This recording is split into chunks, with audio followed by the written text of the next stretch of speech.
Hey everyone, this is Josh from before. I'm here with McFarlane Toys, DC Multiverse, Arkham City, Catwoman.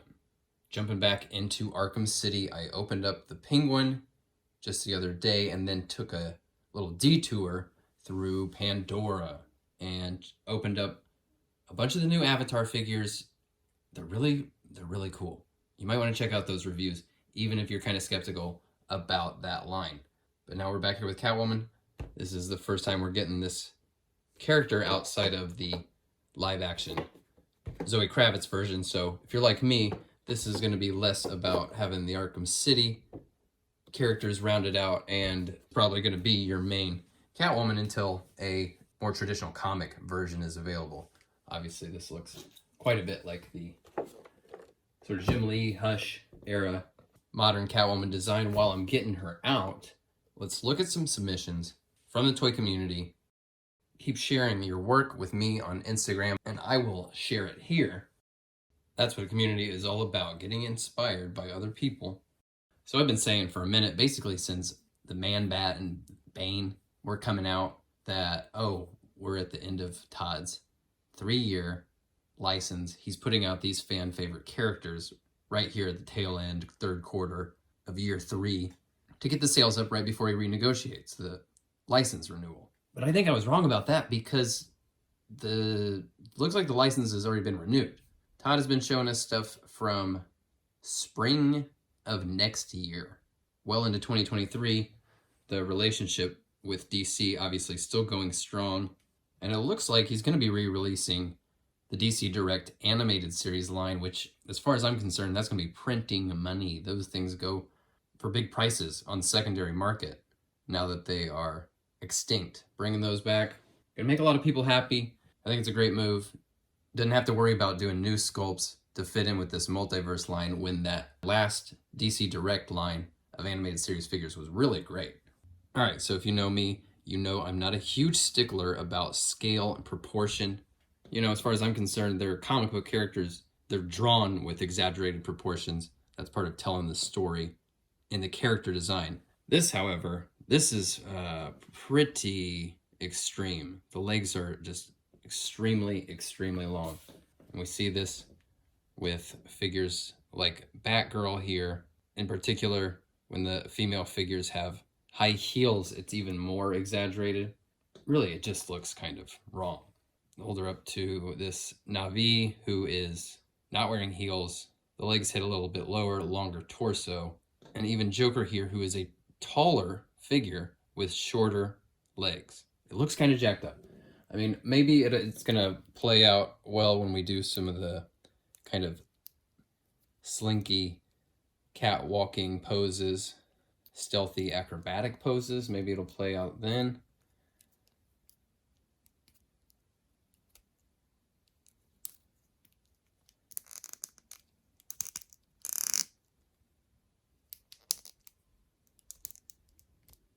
The sculpt looks good.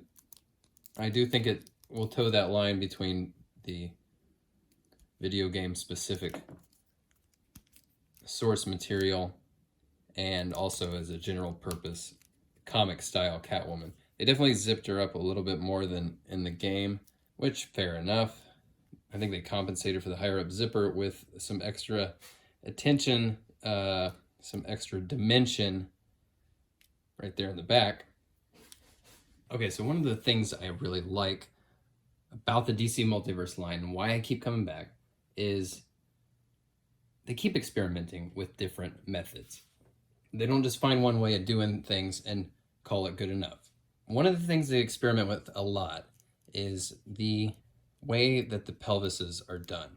Try different materials, different weights of the thin, soft materials they use here, different cuts at the waist and at the hips that allow for the movement you want and hide that gappage that you would see on like a Marvel Legend, for example. It doesn't always work. It doesn't always pay off. This is one of those where it looks a little odd. I mean, it is nice how it is cinched up here right at the waist and flares out here at the hips, but it feels like it's a little high. The The movement at the waist is pretty good, like really great off to the side, to the back, of course. A little bit of forward movement there. Could come in a little bit more if you move the legs at the hips. And the legs are good. I mean, they're good. They don't rotate at all. They don't have any rotation. Obviously very high kicks. And you can kind of see here once you start moving these, this is actually going to be, these long, exaggerated legs are going to be pretty great for some cat-like poses. The one thing that does annoy me a bit is I wish the head had a little bit more range, because when you got her crouched over, you want her to be able to look up. This is probably my, some variation of this kind of pose is probably where this figure is going to be living for me, just because that's the character, right?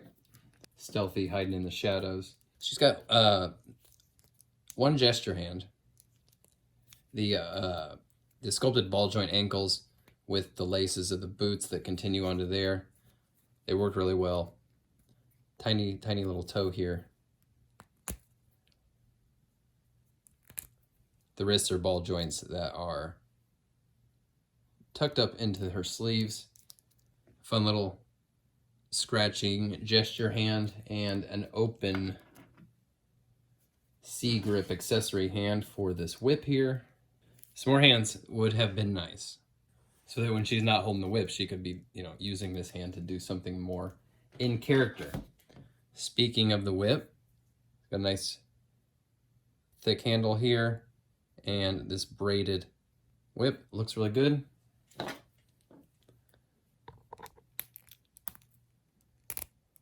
Fits in her hand very easily. Has a pretty nice dynamic quality about it. Yeah, I mean, that's Catwoman, right? It's not blowing me away. It's good. It's gonna be, obviously my main Catwoman for now.